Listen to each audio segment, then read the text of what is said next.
Welcome to Paranormal Latte Podcast. I am your host, Dr. Kelly Renee Schutz. Sit back and relax with us. Grab yourself a really good drink. Spend an hour and let's delve into a world of chatter about the mysteries of the unexplained. Whether you are a skeptic or a believer makes no difference. It's not always in your imagination. Enjoy your day. Now that was good. We are broadcasting on the United Public Radio and UFO Paranormal Radio Networks, 105.3 FM from the Gulf Coast and 107.7 FM in New Orleans. The views and opinions expressed by the host and guests do not necessarily reflect those of the audience, United Public Radio and UFO Paranormal Radio Networks, its hosts, affiliates, and or Paranormal Latte Podcast, Paranormal Universal Press LLC, and Diamond Point Entertainment LLC. This show is pre-recorded.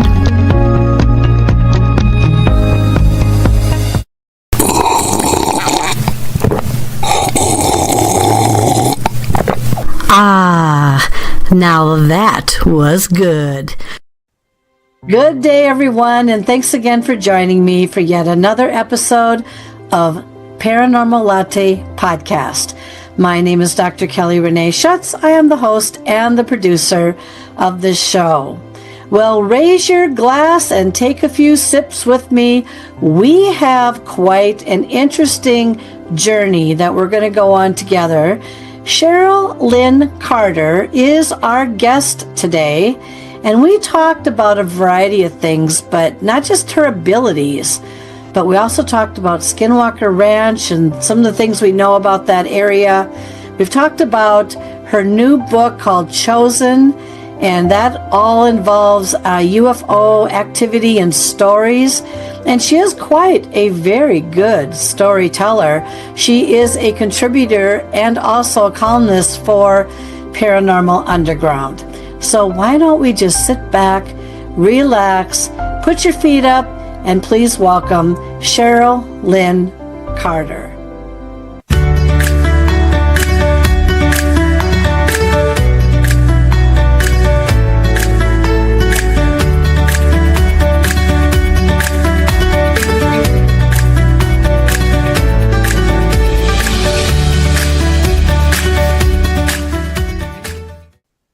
Well, here I am again, and I do have to give you a little bit of information. So have you ever had one of those days when you have a perfect interview that is completely done and everything looks like it's working out just fine on your end? Well, the only time I seem to have mishaps is when someone that has a lot of contact with UFOs, extraterrestrial beings, is very interested in them, might have even a couple rocks that might appear to be otherworldly, decides that they don't want them to be seen on camera.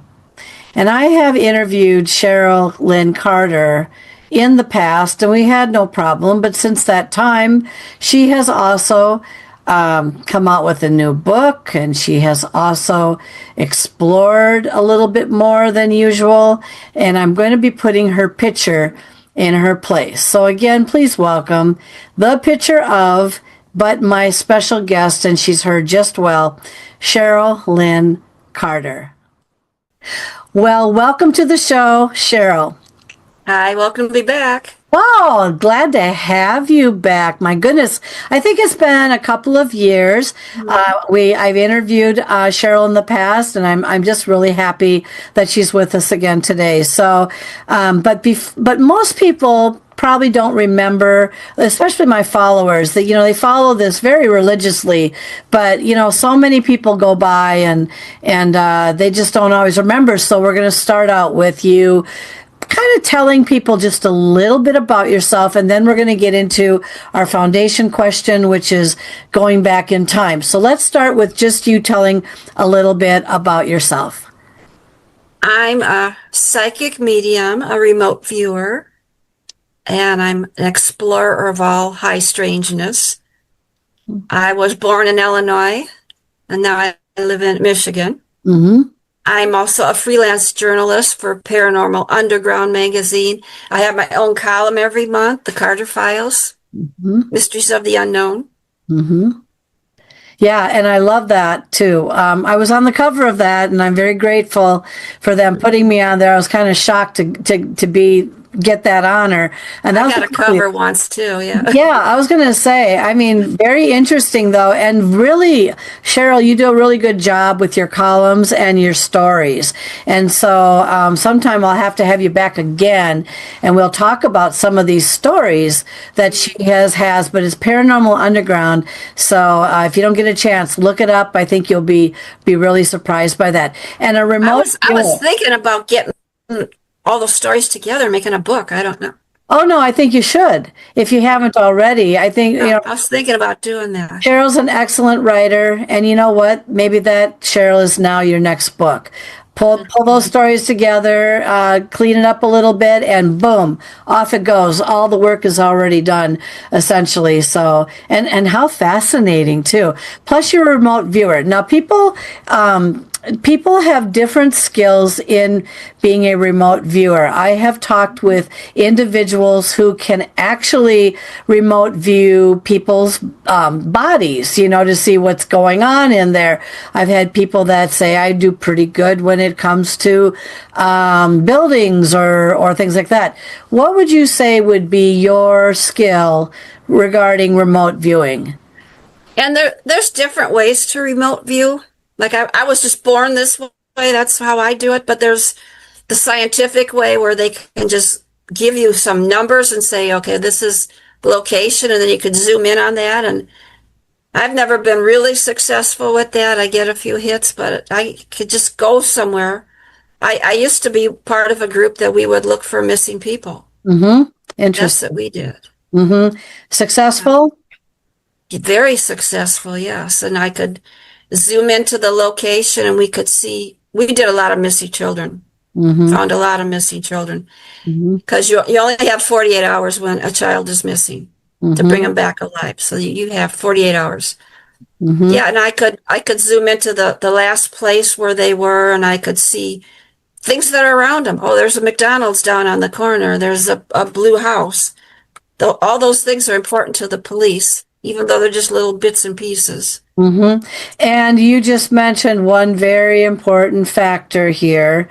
The police and how everybody is trained to think, and they don't all think the same way in every location on this planet. Right. So if they don't know who you are and they don't trust in the skill that you have, for an example, as just a regular psychic that goes in and says, you know what, I think I know where so-and-so is, or I think I know where the body can be found.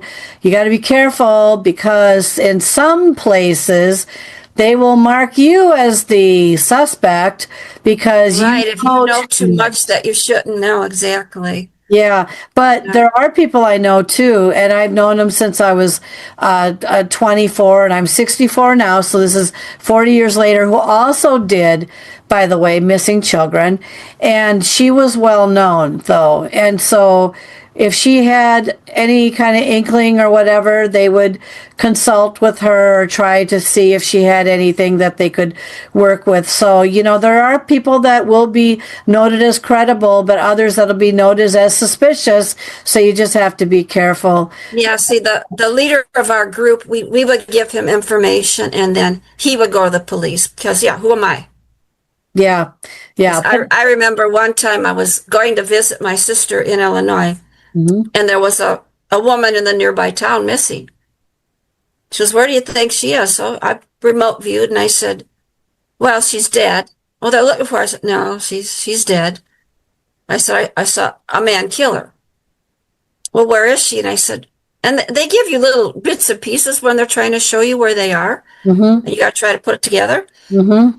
And I said, well, I don't know. I said, she's like in a dark place. Maybe she's face down somewhere. And I see the word water. Mm-hmm. Oh, she's by water? No, she's not by water. I see a sign that says water. Meant nothing to me. Mm-hmm. So when I got to Illinois, I actually called the police and I told them, I said, I don't know if you believe in psychics. He's kind of like, yeah, whatever. You could tell I don't think he wrote anything down that I told him. Exactly. And I told him, and he says, there's no water around there. I said, no, I didn't say she's in the water. There's a sign that says water. I told you there's no water. And I says, okay. So a week later, they're from a little farm town. And, they had those drainage ditches in front of houses. Okay? Yes, right. So the neighbor went to the police and said, well, my neighbor is getting all this topsoil and he's filling in the drainage ditch. Something's not right. Mm-hmm. So they went there, and it was her brother-in-law's house. And there she was in the drainage ditch in front of his own house. Oh, my. And so she was down, face down. She couldn't see me. Mm-hmm. And it was right next to the city's water tower. Interesting. Isn't that interesting? Did when you reported this and you gave that information, did they ever have a response back to you? Like, no. He just kept telling me, no, everybody says they're by water. I said, I didn't say she's by water. And there was no water by her, except the water tower. Mm-hmm. Mm-hmm. But if you would have listened to me, you might have said, there's a water tower. Exactly. And there's no thank you. Do you ever feel like it's a thankless job when it comes to that? Yeah. Some people thank you, other people no. Yeah, they just take you got lucky or something. Exactly, got lucky. But most people don't realize that psychics and those that can do this sort of thing are utilized more than what you don't realize. And so they'll never give credit and say, oh, yeah, a psychic told me, and thanks to psychic so-and-so, because what that does is it lessens the credibility of the work that they do in their attempt to try to find somebody, and that's just how it is. I'm sorry, but that's what it is. Everyone wants to, why don't you just give credit where credit's due? We had to have a little help here. We got our help, and that's that, But yeah, it's tough. And then, of course, the other thing is what's admissible in a court of law. So maybe some procedures or some rules that they have to go by, and maybe perhaps that's a reason why, too, that they can't just outwardly disclose this, because it might be thrown out, or you might be marked as something else that's to this case. So in that case, then I give my hat off to the police department or the sheriff's department or whatever for not saying much more, because if they're going to have their case thrown out or they have to do something with it, it could messy it up a little bit more. So I do see both sides of the coin. Yeah. Real interesting. But I know there's people that claim they're psychic, and they always say the person's by water, and that's how I started out when I started talking to them. I said, I know you always hear people say they're by water, but she's by water. It's kind of interesting.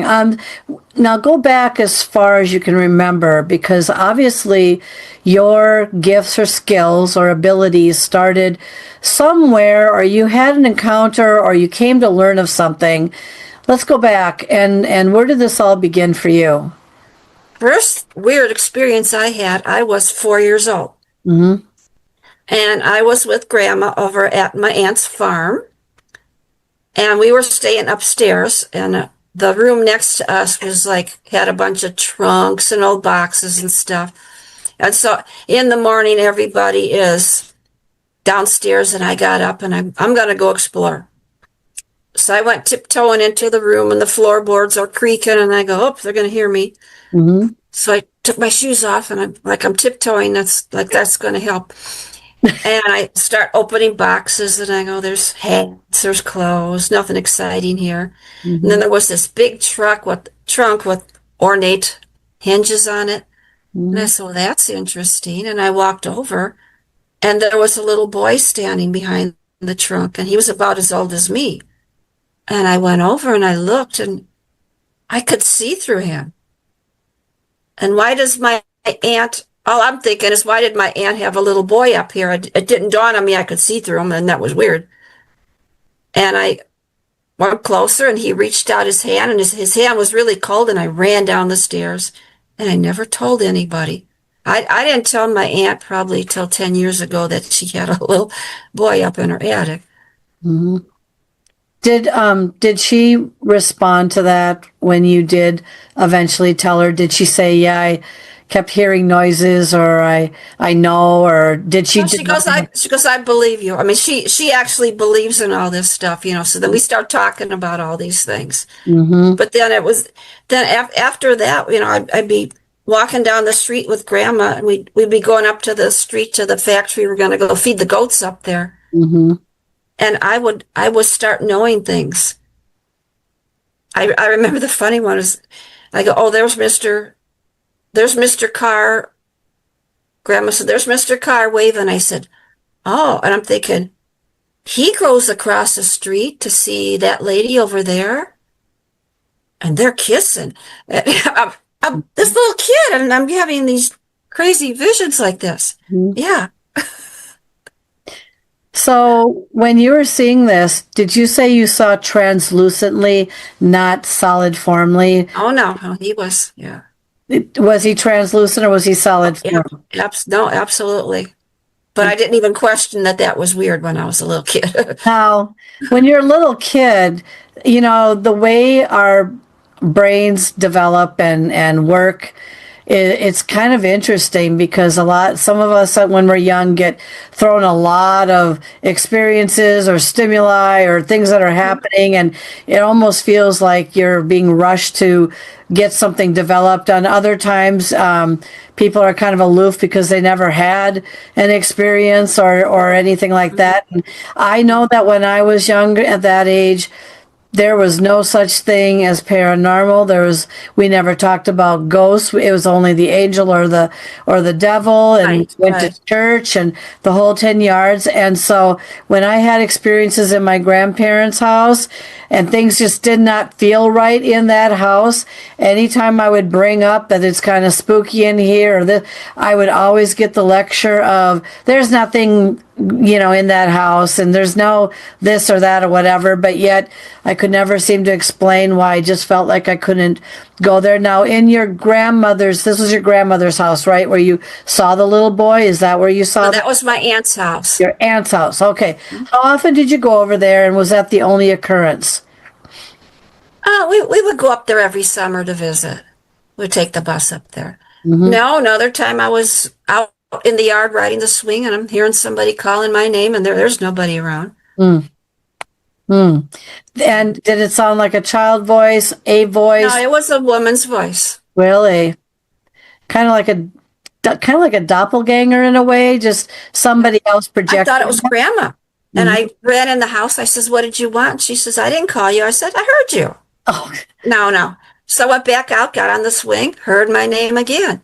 Mm-hmm. Ran in the house, go, no, I heard it this time. And she goes, no, I didn't call you. My aunt says, oh, the wind makes noises around here. So she's probably heard stuff.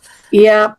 That one came at me when I was investigating my great grandparents and then grandparents' house. My dad tried to use that one on me. I bet it was the wind whistling through the wood or something, or a crack in the wood, and It said my name twice. The wind said exactly. my name. I wasn't believing that, Exactly. And what do you think the motive was for hearing that? Did they want to swing themselves and just wanted you off of it, or what do you It was a woman's voice, and later I found out it was my great grandmother talking to me. Oh, interesting. Yeah. That's interesting. Yeah. So in your family, did your abilities, did you ever find out if these abilities carried back to your generation? It's supposed to be hereditary. It's supposed to come down the line. Mm-hmm. My mother never believed any of this stuff, but it can't miss a generation. Mm-hmm. Because I know grandma had it. We lived with grandma. Mm-hmm. And the reason I thought everybody could do this was because she knew stuff was going to happen before it happened. And Mm-hmm. she'd pick up the phone before it rang, and her friend would be right there. Just stuff like that. Mm-hmm. And so I just thought everybody could do this. Mm-hmm. So I didn't question. Yeah, and then it came from her mother had it. Mm-hmm. And and great grandma's father was a medicine man, and Oh, it goes back, oh, interesting on the medicine man thing, Yeah, yeah. So, what did you learn about that? That's kind of interesting, especially back in the day. Anything Back intriguing when I with that? started doing my genealogy, I didn't know. Mm-hmm. Mm-hmm. And what did he, when you say medicine man, what exactly did he do? He was a Chippewa medicine man. Oh, cool. I mean, interesting. I Yeah, always say cool when I mean interesting, but yeah, yeah, I think that is interesting. yeah. Did he, so do you think that your abilities then came as part of that too, and then came down the line, Yeah. and then came to you? Now, do you have brothers and sisters, and do they have the same type of gifts? My one sister, I think she has gifts. The other ones, I don't feel anything. Do you think they're missed? It's too bad I don't have children to pass this on. Now it's going to be lost, but yeah. Mm-hmm. Yeah, and it would be fascinating. And I know the same thing.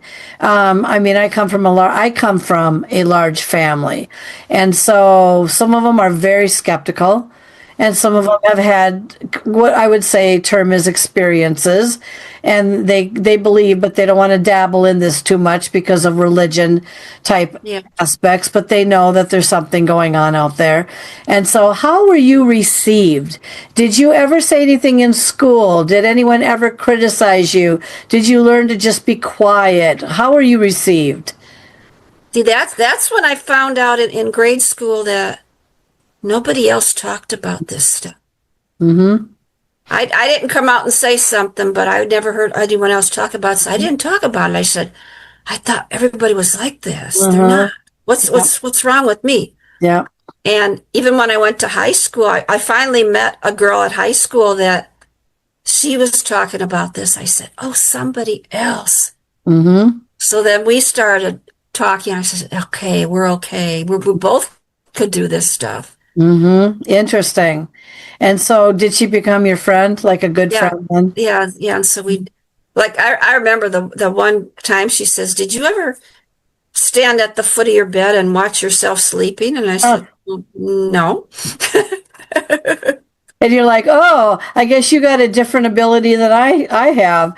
Well, what is Out of that's body astral projecting? projection. Yeah. Who knows that word back then? So I tried it and I go, yeah, it's cool, but I don't want to do this because what if I can't get back in my I body? know. See, I tried it once. Okay, that was cool. Okay. that is the number one. I'm going to use the word fear here.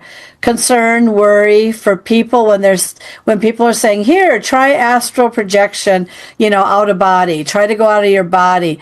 But what if I don't ever come back? What if I float away and my cord breaks or whatever or whatever? You know what? I have not successfully ever really attempted that, or I don't think I could anyway. For some reason, I seem to be wired differently. But I do remember having dreams where I'm flying in the air or Fine. flying down. See, you were doing it. I astral project in my sleep. You were flying, see? Mm-hmm. You were Yeah. doing it.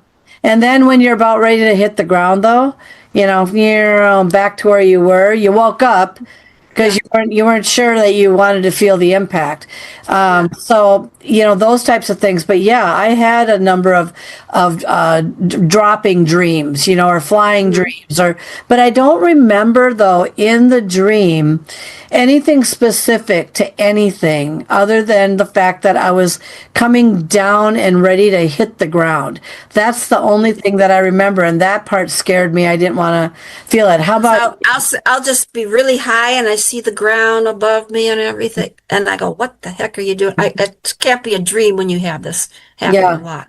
Yeah, and I know somebody who can do it very easily and very well. And it's just like he tries to tell everybody, you're not going to not stay out of your body. You will come back to your body. Blah blah blah.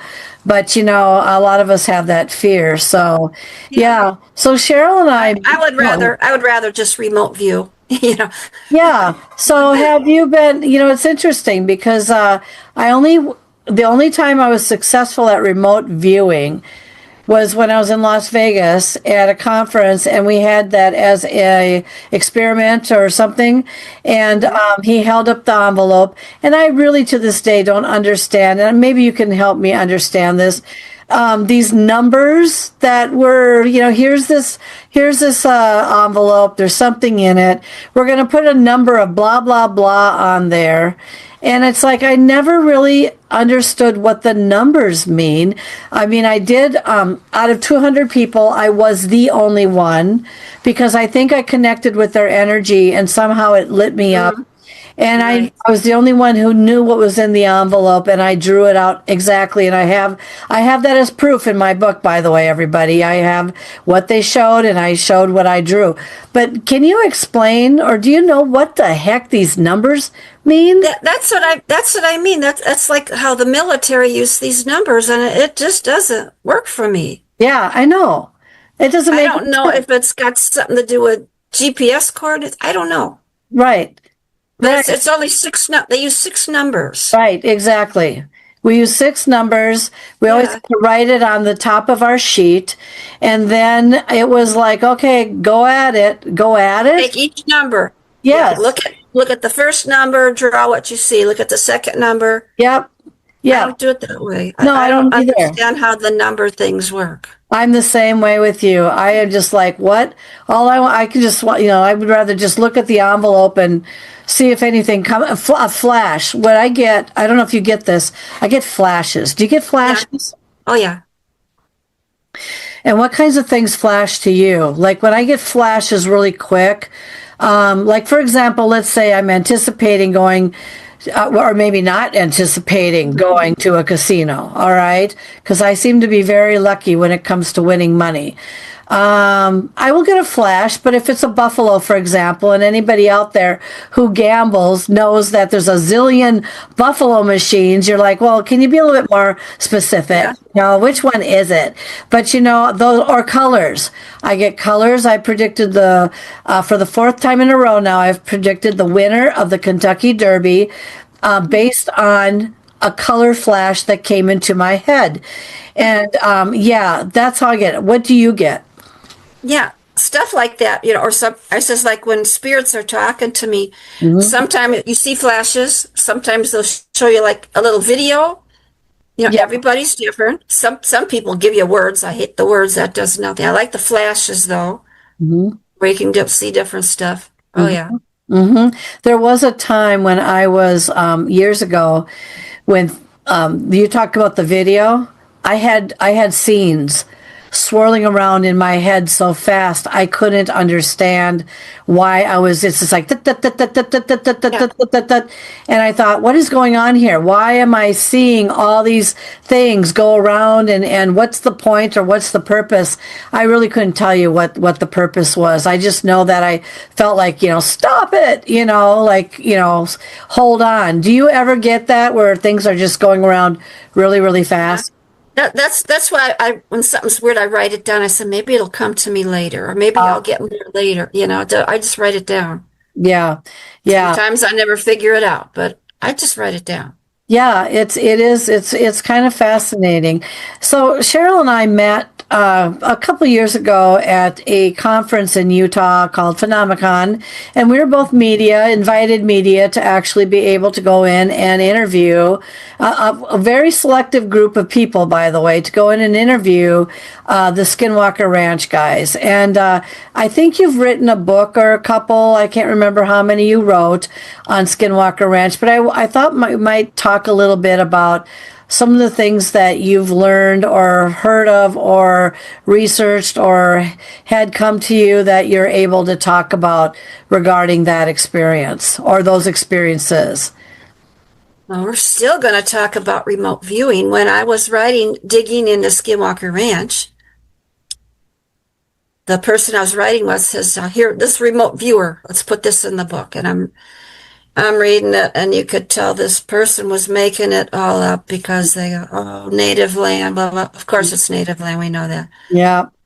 So I remote viewed to Skinwalker Ranch. And crazy, I saw a native man standing by a beaver dam by that stream. We've all seen the stream on Skinwalker Ranch. Mm-hmm. There's a beaver dam there with two beavers, Mm-hmm. and he's standing there. He had a bow in his hand, and his hair was in one braid, and he's just looking at me, and he's pointing over to the East Mesa, Mm-hmm. and he looked familiar to me. And I said, how can he be familiar? I've never been there. Mm-hmm. And then I realized that when I was going to Sweat Lodge, he had been appearing to me for 7 years at Sweat Lodge before I even knew what Skinwalker Ranch was. Interesting. So that was interesting. So then, I don't know, a few months later then, I'm just sitting at my computer and I saw something in the shadows standing next to me. Mm. Now it's daylight, there's no shadows. And I go, oh, is it a shadow person? And I said, no, it was something in the shadows. And all of a sudden, they started downloading code into my brain. And I go, no, stop. I don't understand. It's okay. It's okay. Isn't that what all the UFO books say? It's okay. And they kept downloading it. And I said, I don't understand. You will. Okay. So then they're all done. And I said, I still don't know what the code is about. Mm-hmm. I don't feel enlightened. I don't know what it did to me. Mm-hmm. So then I went to Phenomicon the next year, and my friend drove up to the gates with me, and we get out of the truck, and I heard the same voice say, pick up that rock. And I started laughing, and my friend says, what? And I said, the code guy said, pick up the rock, and we're standing on a gravel road. Mm-hmm. So I'm looking around, and there's an oval-shaped rock that fits in the palm of your hand. And I said, well, that's pretty interesting. Mm-hmm. And the voice said, not that one. And I said, oh, we're funny. Okay. So I'll give it to my friend. So I looked around, I found another one like that, and I picked it up. Mm-hmm. And the voice said, yeah, that one. Mm-hmm. And then they said, the code has been activated. And the rock started vibrating in my hand. Oh, my. And it does. It's a vibrating rock. I actually showed it to Eric Bard, and it vibrated in his hand. When I put it in my driveway with my tri-field meter, it registers a 4. Wow. It's a rock. And it did it to Eric too. And I says, what do you think? Interesting. I said, no, you're supposed to tell me what this is. Mm-hmm. So we don't know. So yeah, I got this code in my head. Don't know what it's for. You know, that vibrating rock, did you ever have it? I don't know. Does anyone ever x-ray rocks at all? I know that might sound... Yeah, I don't know where I would take it, yeah. Yeah, exactly. Like look inside this rock to see what's going on there. I don't know. I mean, so you still have the rock, right? Oh, yeah. Yeah. Does it do you ever pick it up and does it continue to vibrate, or did it vibrate? No, it still does. It still does. Wow. Yeah. When I went to Phenomicon, I ran into Chris Bartell, one of the Bigelow's guards. Mm-hmm. And I says, I never showed you my rock. I says, put it in your hand. And it did funny stuff to his hand too. So interesting. I says, now when you were walking around on the ranch, did you ever find a rock like this? And he said, no. And I says, what the heck is this rock? Mm-hmm. And why I'm supposed to have this? I don't know. Mm-hmm. And it doesn't want me to just let anybody hold it either. Okay. So you can kind of tell from a vibe from it or some energy that's coming off of it that... I haven't let too many people hold it, yeah. Yeah. I'm just trying to figure out, well, and since you've held it, have you noticed yourself, I don't know, becoming sick? Does it have radiation on it or something? No, I don't feel bad. No, you don't feel bad. Okay. It's good energy. I just don't know. Yeah, that's what I was just trying to figure out. If you're like, don't touch it, it's been, whatever, activated by something that could make you sick, that kind of thing. No. But it actually feels good when I hold it. I don't know what it's all about. That's interesting. And also that it came to you in that kind of a code. The code. It's like the rock and the code goes together for some reason. Have you ever been activated before? Do you know what I'm talking about? Electrified, tingle top to bottom, whoa, really like that. Have you ever experienced that at all?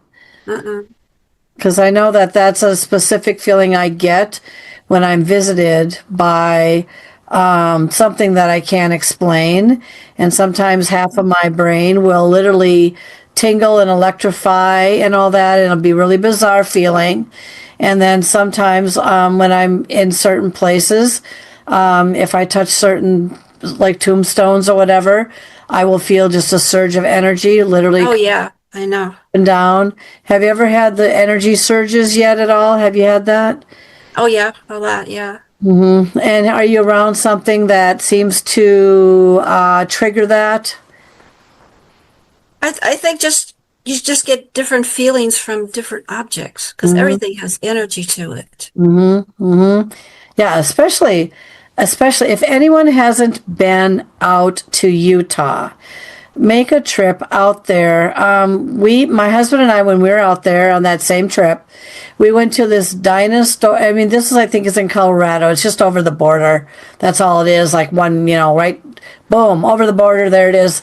The dinosaur National Monument. Yes. Oh, it's beautiful, isn't it? Yeah, it's very nice. Have you gone through there at all? Yes. Yes. Yes. Did you go see the petroglyphs at all? In the I didn't know where the petroglyphs were when I went there, and now I found out you could just drive up to them.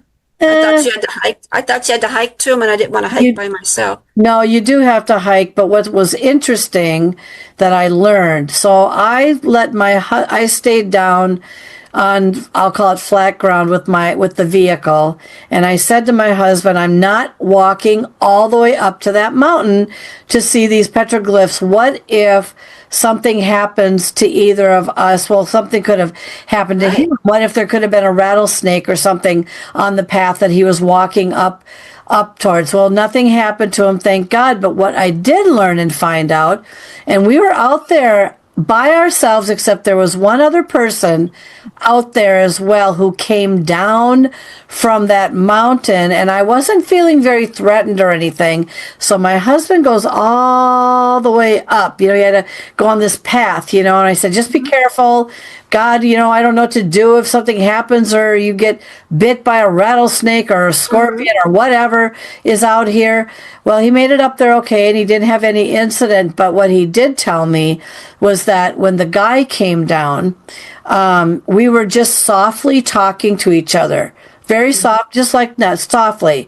He said, I could hear every single word from way up there that you said to this guy as if you were standing right next to me talking. It was very kind of weird and kind of surreal because, thank God I wasn't having an affair with this guy, and yeah, glad to see we came down from the mountain. But the acoustics is what I'm getting at. But yes, there were petroglyphs up there. He did see them. Where you're probably thinking also, there was a trip that they Skinwalker Ranch. Yeah, yes. yeah. I went there. Yeah. Oh, you but went I was with there? the group. I was with the group though. I just didn't want to hike by myself. No. When I don't know where I'm going, Well, and you know what? No one ever really brings safeguards with them anyway. How many people carry bandages, or what happens if you get bit by something or stung and you're out in the middle of like nowhere? This is where we were in that park and stuff. And I did shake a little bit, and I didn't say much to the guy. He went by himself. That was his mission. He went up there, he got what he needed, he turned around, came down, got in his truck, and we talked a little bit, and he drove away. So it was very kind of interesting, but a beautiful park.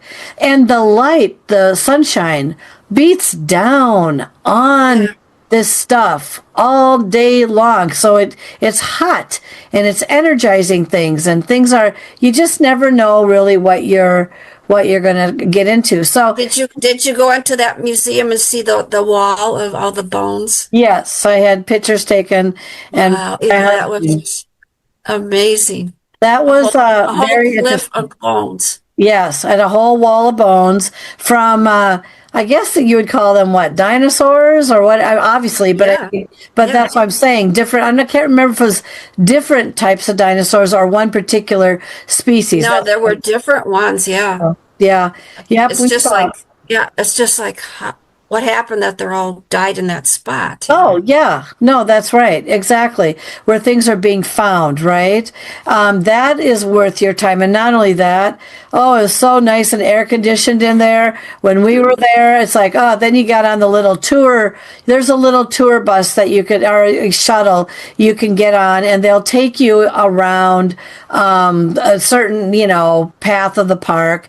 And you can just see kind of the different looks of the park from different angles. And that was really interesting, but I had a splitting headache because it was so hot when we went. But I did you have any experiences while you were in Vernal at all? Did you have any experiences? I did get that like out of body feeling. Again, yeah. I had something happen to my computer at the hotel I was staying at. It all of a sudden never has ever done this before, during, after, whatever. It just all of a sudden came on and said, this computer, if you don't hit this button in 1 minute or whatever, within or whatever, is going to shut down, and I'm going to wipe out everything that's on your computer. And I just absolutely went, what on earth? I've never seen that before. And, no, it wasn't, what's the word, attacked or whatever by some kind of a hacker.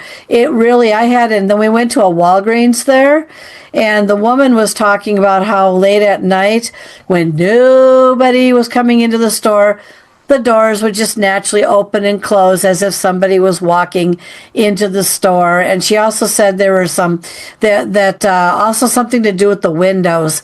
I don't know if it was tapping on the windows or something, but she was telling her stories of some of the weird stuff that had happened in that town. Did you hear of anything else weird? I was at a store one night, and we're just sitting in there talking, and the doors were open. Yeah. And you heard like a little girl laughing and stuff, and I looked outside and there was nobody there. Yeah. And they're just sitting there like, that happens all the time. Yeah, they're so used to it. I went to this, I went to a stargazing thing. And of course, this was just after or during COVID when you and I were there. And it's like, I'm not going to put my face up to this thing after people are breathing on it. Yeah. Gaze at these quote unquote stars. And there's no place to sit up. But we were in this parking lot, and we were actually by a lake. And then they started talking about this lake. This lake apparently is very, very haunted there. And they referred to what was in the lake as the haunting thing as I want to call it like a water, snake, a sea monster, yeah. no, water baby or something. Oh, yeah. And it cries like a baby. So what happens is people think that there's a baby crying, so then they want to go and try and find the baby to help it or to rescue it or whatever and it's actually quite nasty once you kind of. So I was wondering, when we went out on this thing, I thought it was a little interesting because there was nobody out. Either this town sleeps at 8 or 9 o'clock at night because it's not that exciting, or it was really foggy a couple nights there, but it was just eerie. And there was I don't know. It was so eerie. Did you get an eerie feeling while you're there? Did you go out at night? You do. It's totally different feeling at night. It is. It totally is. It is. It's very, very odd. You feel like you're not alone, even if you are alone. Yeah. Exactly. And I couldn't wait to get out of there. There's just something about it's like, drive us out of there, But I had about 4 different experiences while I was there. And then something attached itself to me when we left. And and it was interesting though, because I had 2 situations occur. We went up, you're up high in Utah the way it is. So we went up into Wyoming, somewhere up here, and there was a tourist trap. And the first thing that occurred to me, which I think happened at the tourist trap, was there was a jail, or a jail from back in the day. And I went in there and I was by myself, and it was very clean. It was very interesting. And I told whatever it was in there to just go stand by the wall. And sure enough, through my camera, I actually saw 2 orbs literally kind of flutz about and then just go. and right next to each other, stand next to the wall. So then, of course, I made the mistake, and I said, you could leave anytime. You don't have to stay here. So guess what? One decides to attach itself to me. We went back to the cabin, which was a cabin, kind of little resort cabin thing, And the town is very, very, very small. I mean, very really sleepy. But I got this urge, and I'm not a drinker. And I got this urge, and I said to my husband, I need to make a call to the manager because I'm having a real thirst for whiskey right now. And I need a bar. I did. This was absolutely, he could, as God is my witness. He goes, "What's wrong with you?" Because I don't drink. He's like, "What's wrong with you?" I said, of all things, whiskey. Yeah. Whiskey. I need whiskey. I don't know what it is. So I did. I actually called the manager. Hi, I know this town is pretty small, but do you have a liquor store or do you have a kind of a bar nearby? But oh yeah, it was down the street, but it doesn't open till whenever. And I just got off the phone. He's like, "What is wrong with you?" I don't know. But then I associated it back to the jail. Whoever was in the jail, yeah. Did you have anything else go on while you were there? I mean, it's a very interesting town. Well, I says, whatever followed me home, people go, "Oh, don't you want to get rid of it?" And I said, "Well, it kind of comes and goes. Mm-hmm. It's not like it's attached to me, Mm-hmm. which is this weird thing. Mm-hmm. But it's something from the ranch, and I feel that it's interdimensional. Okay. That's how I feel. Do you think that has anything to do with that rock? That's what told me to pick up the rock. Yeah, so I don't know. Interesting. Does it do anything in your house? No. Do you No, I keep it here in the office. When I first got it, I had it on the nightstand by me, and I was having crazy dreams. And my friend goes, "Don't put that by your nightstand." Yeah, so then I keep it in the office here. No, nothing. So, can you feel a presence off of something periodically, and what does that feel like? Yeah, that's called psychometry, when you can hold something and get impressions from it. Okay. Do Yeah. you get any impressions from it at all? Yeah, I see the ranch. The ranch. That's Any parts of the ranch? the mesa, The mesa. East Mesa. Mm-hmm. Mm-hmm. Are they trying to say that there's something in there or behind there or within there or whatever? Is that what you're When I saw the native man, he used to live in a cave. There was a cave there by the mesa. I think it's closed up now or something, but there was a cave. There was a whole underground cave system. Mm-hmm. Him and his people lived under there. Mm-hmm. I saw him putting things into the cave. Mm-hmm. And he wants me to see it, but I don't know what I keep saying, "Show me, just show me." I hate when they only show you little bits and pieces. I know. Why are you showing me this cave? Mm-hmm. No answer yet? He just points to the mesa. It points to the mesa. Interesting. Do you know, I haven't been following the show since I met you out there a couple of years ago. I just haven't had time. And, there's other things that I watch sometimes. Have you been following? I don't even know where they're at right now in what they've discovered. Have you learned? I know you've been out there a couple times and we're just out there for this conference. What do you know about things that they've discovered? Have they talked about that very much?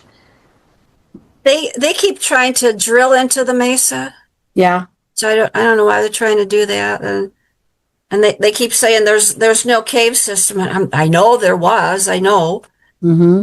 If you would let me come out there, I'll show you where it is. But that's another story. Mm-hmm. And they are like fixated on the triangle area. The triangle is just roads. It's roads getting to the property, and it's just roads. Mm-hmm. It just happens to be triangle shape, but you got to work on the triangle image, like the Bermuda Triangle, I guess. Mm-hmm. Mm-hmm. And there's some kind of a dome over it, so when they shoot rockets through it and stuff, they ricochet the other way. I don't know. It's a road. So Interesting. This native man, he's been there a long, long time. He's been there way before the Utes. Mm-hmm. I'm thinking maybe Fremont time. He's really, really old. Mm-hmm. And he's a medicine man and he protects the land.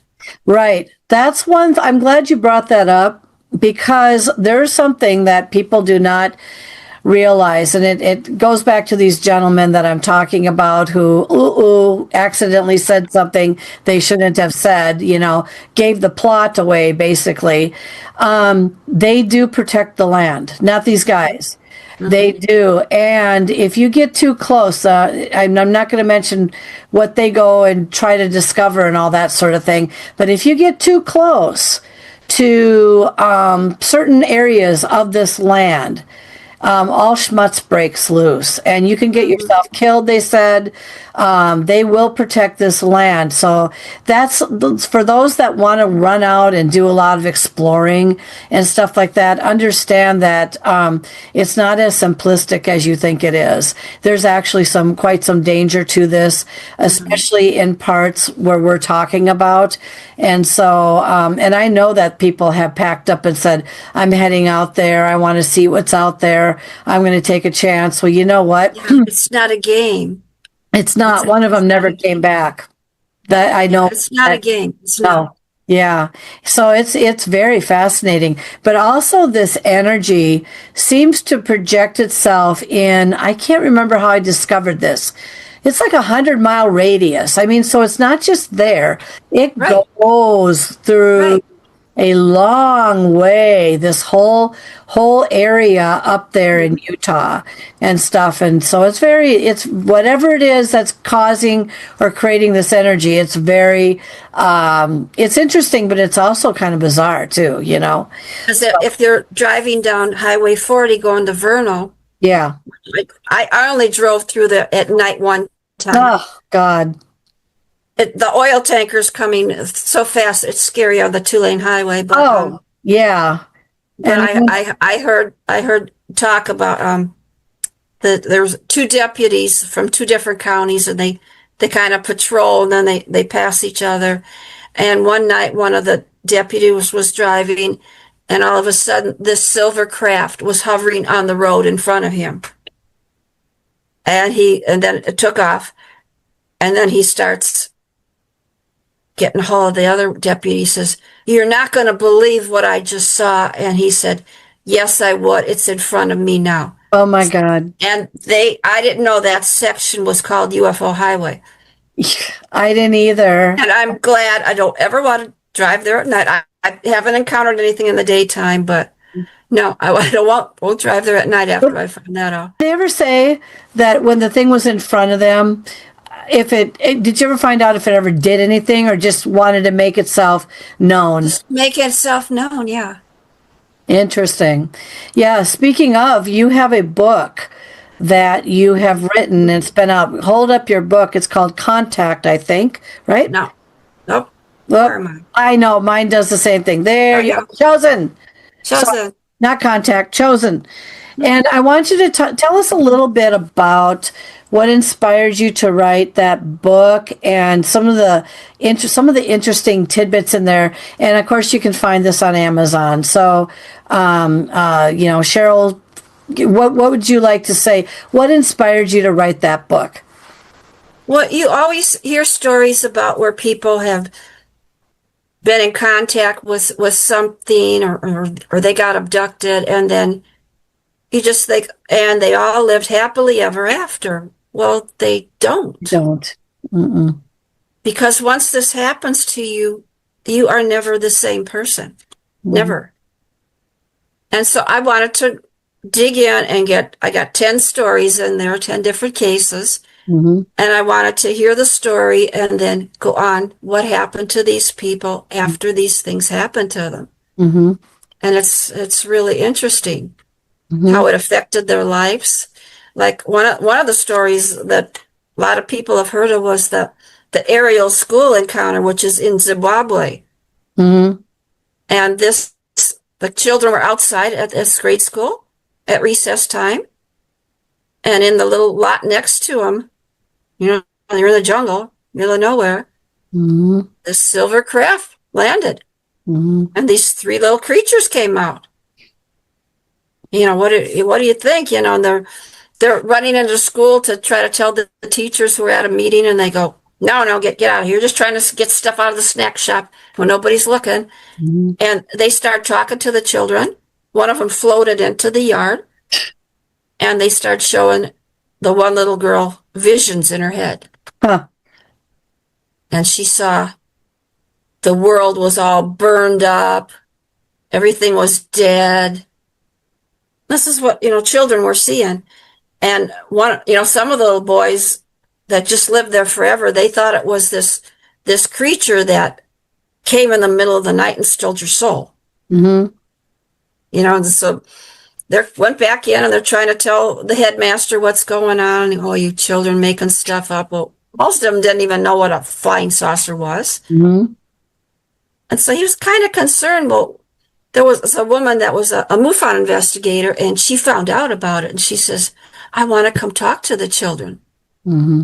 So she came there with Dr. Mackey, who was from Harvard, and he was starting to study about abductions, and he wanted to talk to the children. So they had all the children sit down and draw a picture of what they saw. Mm-hmm.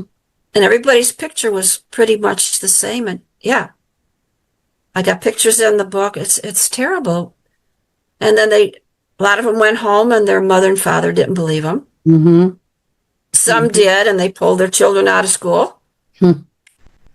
And they moved back to Canada. I mean, they were just different things like that. Mm-hmm. And the one interesting story was there was a little girl named Emily Trim, and she started going out with Dr. Mack on speaking tours. Okay. And she did paintings of what she saw. That was how she coped with it, because, nobody believed her, and she didn't know what the heck was going on. Mm-hmm. And one of her famous paintings was a little girl with a zipper on her mouth because she couldn't speak of what it was. Mm. And so I had to find this picture for my book. Mm-hmm. Mm-hmm. And when she went on tour, she says, yes, she says, and now this little girl doesn't have a zipper on her mouth anymore. Mm-hmm. Mm-hmm. So as we wrap up here, Cheryl, and we'll have to have you back again, get that book written with all your stories. Tell everybody what's going to happen pretty soon. By the time this airs, the conference will be over, but you may be going to it again next year. Tell us a little bit about what's happening now and how they can get a hold of you. And next week, the 25th and 26th, I'll be going to UFO Contact in Houghton Lake, Michigan. And I'm going to be speaking about all the stories that are in my book. Mm-hmm. And there'll be lots of other people talking about UFOs. It's actually a place where they do see UFOs in this little area. Mm-hmm. Mm-hmm. I haven't seen one there yet, but I'll keep looking. Yeah. And they're going to have some Bigfoot people there. Mm-hmm. Mm-hmm. So it's really a fun event. And then they can reach you if they need to on Facebook. Is that right? Yes. Mm-hmm. It's just Cheryl Lynn Carter. Yeah. Yep. And then my book's on Amazon. I have a website too. And what is that? CherylLynnCarter.com. On behalf of the show and everything, thank you so very much, Cheryl, for being on the show today. Thank you for watching and listening to Paranormal Latte Podcast. We have been broadcasting on the United Public Radio and UFO Paranormal Radio Networks, 105.3 FM from the Gulf Coast and 107.7 FM in New Orleans, as well as several listening platforms. The content, music, and creative sound effects as heard on Paranormal Latte Podcast are copyrighted and licensed commercially to Dr. Kelly Renee Schutz. Please do not reproduce in any manner without the express permission of Dr. Kelly Renee Schutz, Diamond Point Entertainment, LLC, Paranormal Universal Press, LLC, Paranormal Latte Podcast, and or any affiliated networks such as the United Public Radio and UFO Paranormal Networks. The opinions and information expressed by the guests, hosts, and sources as heard and seen on the Paranormal Latte Podcast are not necessarily those of Diamond Point Entertainment, LLC, Paranormal Universal Press, LLC, Paranormal Latte Podcast, and the United Public Radio and UFO Paranormal Networks, as well as their producers. Although the content of the shows may be interesting, the information and opinions within are deemed for entertainment purposes only. Subscribe to continue your enjoyment and interest, and thank you for making Paranormal Latte podcast part of your day.